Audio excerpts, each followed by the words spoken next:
안녕하세요. 삶의 깊이를 더하는 지혜와 통찰의 시간입니다. 오늘 우리는 현대사회의 깊은 역설에 대해 이야기 나누고자 합니다. 우리 대한민국은 지난 수십 년간 정말 쉼없이 달려왔습니다. 전쟁의 폐허 속에서 한강의 기적이라 불리는 눈부신 경제성장을 이뤄냈고, 우리 부모님 세대는 허리띠를 졸라매며 오직 자식들의 더 나은 미래만을 위해 헌신하셨습니다. 그 결과 우리는 역사상 그 어느 세대보다 풍요로운 물질적 환경 속에서 살아가고 있습니다. 더 안전한 자동차, 더 넓은 집, 손가락 하나로 전 세계의 영화와 음악을 즐길 수 있는 세상. 정보는 넘쳐나고 즐길 거리는 끝이 없습니다. 그런데 이상합니다. 이 모든 것을 가졌음에도 불구하고 우리 마음속 깊은 곳에는 채워지지 않는 공허함과 설명할 수 없는 불안감이 자리 잡고 있습니다. 사회학자들은 우리 시대를 거대한 불만족의 시대라고 진단합니다. 무엇을 얻어도 그것이 우리가 찾던 궁극적인 해답이 아니라는 것을 금세 깨닫게 되죠. 겉으로는 완벽해 보이는 삶이면에 수많은 사람들이 마음의 평화를 얻기 위해 약물이나 술에 의존하고 있습니다. 잠시라도 내면의 불안한 소리를 잠재우기 위해 끝없는 자극과 소음을 찾아 헤매죠. 관계의 갈등, 숨겨진 중독, 방향을 잃은 혼란과 좌절감. 마치 우리 모두의 가슴 속에 나는 이것보다 더 큰 존재여야 하는데, 내 삶에는 더 위대한 목적이 있을 텐데 하는 갈망이 있지만 그 실체를 찾지 못해 갇혀버린 듯한 느낌입니다. 미국의 사상가 헨리 데이비드 소로는 이렇게 말했습니다. 대부분의 사람들은 조용한 절망 속에서 인생을 살아간다. 무엇인가 더 있을 것이라는 막연한 기대감, 그러나 그것을 찾지 못하는 무력감. 이 조용한 절망은 우리를 끊임없이 괴롭힙니다.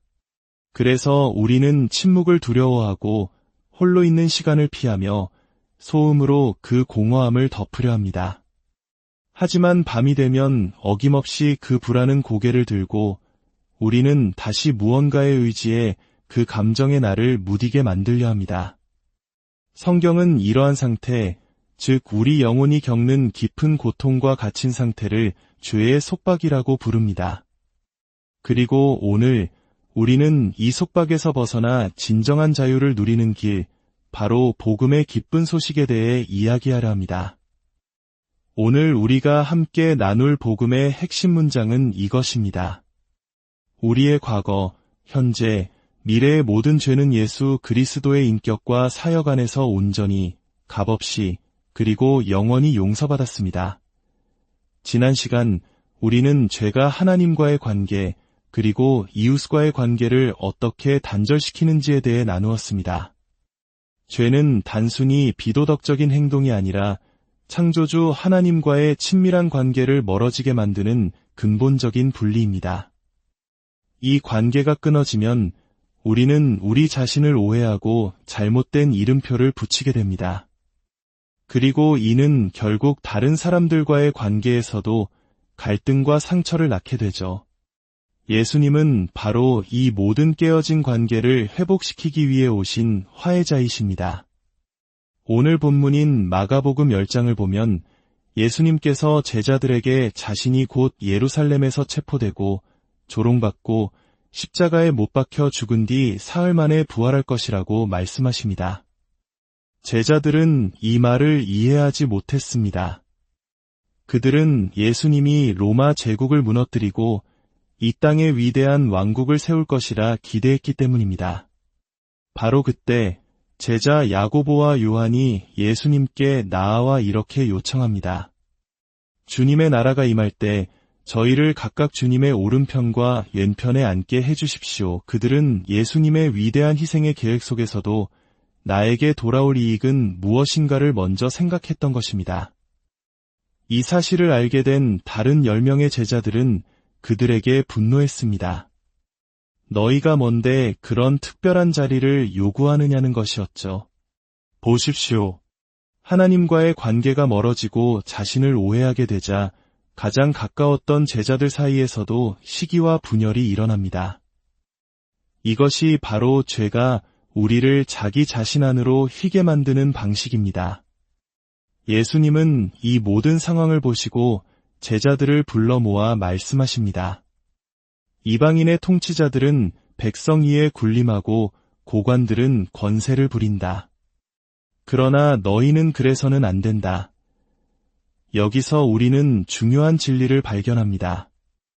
우리 자신을 사랑하는 것은 결코 하나님을 사랑하는 것과 반대되는 개념이 아닙니다. 하나님은 우리가 행복하기를 원하십니다. 가장 위대한 계명은 내 마음과 목숨과 뜻과 힘을 다하여 주 너의 하나님을 사랑하고 내 이웃을 내 자신과 같이 사랑하라입니다. 위대한 신학자 아우구스티누스는 이를 사랑의 올바른 질서라고 설명했습니다. 우리가 가장 행복하고 번성할 수 있는 길은 하나님을 가장 사랑할 때 비로소 우리 자신을 가장 잘 사랑할 수 있게 된다는 것입니다. 반대로 우리 자신을 가장 높은 자리에 놓고 하나님을 수단으로 삼으려 할 때 우리는 스스로를 파괴하게 됩니다. 성경에 나오는 탕자의 비유는 이 진리를 생생하게 보여줍니다. 부유한 아버지에게는 두 아들이 있었는데 작은 아들은 아버지의 품을 떠나 자신만의 행복을 찾고 싶었습니다. 그는 아버지에게 자기 몫의 유산을 미리 달라고 요구합니다. 아버지의 간섭 없이 이 돈으로 내가 원하는 삶을 살면 분명 행복해질 거야. 이것이 그의 생각이었습니다. 그는 자신의 행복을 위해 자신에게 가장 좋은 것을 주기 위해 아버지를 떠났습니다. 하지만 결과는 어땠습니까? 그는 먼 나라로 가서 허랑방탕하게 살며 모든 재산을 낭비했습니다. 그가 추구했던 쾌락과 자유는 결국 그를 돼지우리 속에서 돼지가 먹는 음식을 갈망하는 비참한 신세로 전락시켰습니다. 그가 자신을 위해 했던 모든 선택이 오히려 그를 더 깊은 불행과 속박으로 이끈 것입니다. 이것이 바로 죄의 본질입니다. 죄는 언제나 이것이 나에게 좋을 거야라는 속삭임으로 우리를 유혹하지만 그 끝은 언제나 파멸입니다. 비로소 정신을 차린 아들은 아버지 집을 떠올립니다. 하지만 여전히 그는 자신을 오해하고 있었습니다. 나는 더 이상 아버지의 아들이 될 자격이 없어. 차라리 품꾼 중 하나로라도 써달라고 하자. 그는 자신의 가치를 스스로 판단하고 잘못된 이름표를 붙인 채 집으로 향합니다. 그러나 성경은 아버지가 멀리서 아들이 오는 것을 보고 측은히 여겨 달려가 목을 안고 입을 맞추었다고 기록합니다. 아들이 준비한 변명을 늘어놓기도 전에 아버지는 하인들에게 소리칩니다. 제일 좋은 옷을 내어다 입히고 손에 가락지를 끼우고 발에 신을 신겨라. 그리고 살찐 송아지를 끌어다가 잡아라. 우리가 먹고 즐기자. 내 아들은 죽었다가 다시 살아났으며 내가 잃었다가 다시 찾았노라. 보십시오. 아들은 아버지를 다시 만났을 때 비로소 자신이 누구인지를 깨닫게 됩니다. 그는 품꾼이 아니라 사랑받는 아들이었습니다.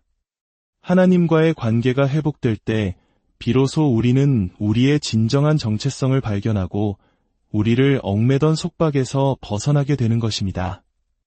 죄는 우리를 자기 자신 안으로 휘게 만들어 옴짝달싹 못하게 가두지만 하나님의 사랑은 우리를 그 속박에서 풀어 자유롭게 합니다.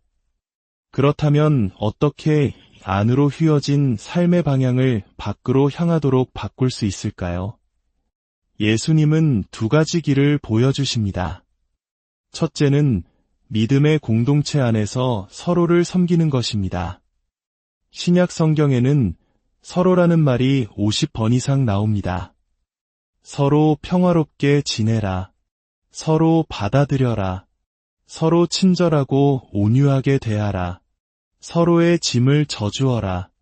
서로 사랑하라. 이 모든 명령은 우리의 시선을 나에게서 너에게로, 우리 공동체로 향하게 합니다. 하나님께서 우리 각자에게 주신 재능과 은사, 성품은 나 자신만을 위해 주어진 것이 아닙니다. 그것은 바로 내 옆의 형제, 자매를 섬기고 세우기 위해 주신 선물입니다. 이기적인 마음으로 나 자신에게만 집중할 때 우리는 고립되고 불행해지지만 우리의 은사를 타인을 위해 사용할 때 우리는 진정한 기쁨과 삶의 의미를 발견하게 됩니다. 그것이 바로 하나님께서 우리를 설계하신 방식입니다. 둘째는 하나님을 모르는 세상 속으로 나아가 그들을 섬기는 것입니다. 성경은 우리를 그리스도의 대사라고 부릅니다. 우리는 이 땅에서 하나님 나라를 대표하는 자들입니다. 이것은 어려운 신앙 논쟁을 하라는 의미가 아닙니다. 우리가 만난 가장 좋은 친구, 우리 삶을 변화시킨 가장 위대하고 신실하며 은혜로우신 분, 바로 예수 그리스도를 다른 사람에게 소개해주는 것입니다. 한 젊은 자매의 이야기가 있습니다. 그녀는 자신의 삶을 어둠에서 빛으로 이끌어주신 예수님을 만난 후 매주 친구들과 함께 거리로 나갑니다. 공원에서 쇼핑몰에서 만나는 사람들에게 다가가 그들의 이야기를 들어주고 기도해주며 자신이 경험한 예수님의 사랑을 나눕니다. 처음에는 두렵고 어색했지만 그녀는 말합니다. 예수님의 발치에 오래 머물다 보면 그분의 발이 향하는 곳으로 가게 돼요. 잃어버린 영혼들을 향한 그분의 마음에 동참할 때 저는 그 어느 때보다 더 깊이 예수님을 경험하고 제 안에 갇혀있던 저 자신이 자유로워지는 것을 느껴요. 그녀의 얼굴에 가득한 기쁨은 자기 자신에게 집중할 때 얻을 수 있는 것이 아니었습니다. 그것은 자신의 삶을 다른 이들을 향해 흘려보낼 때 터져나오는 생명의 기쁨이었습니다. 하지만 어떻게 이것이 가능할까요? 이기심과 죄의 강력한 중력에서 벗어나 타인을 섬기는 삶을 산다는 것이 우리의 의지와 노력만으로 가능할까요? 결코 그렇지 않습니다. 바로 여기에 오늘 말씀의 가장 중요한 핵심이 있습니다. 예수님은 이렇게 말씀하십니다. 인자가 온 것은 섬김을 받으려 함이 아니라 도리어 섬기려 하고 자기 목숨을 많은 사람의 대속물로 주려 함이니라. 대속물. 이 단어에 모든 해답이 담겨 있습니다. 대속물이란 노예나 포로를 자유롭게 하기 위해 지불하는 몸값입니다. 죄의 노예가 되어 자기 자신 안에 갇혀버린 우리.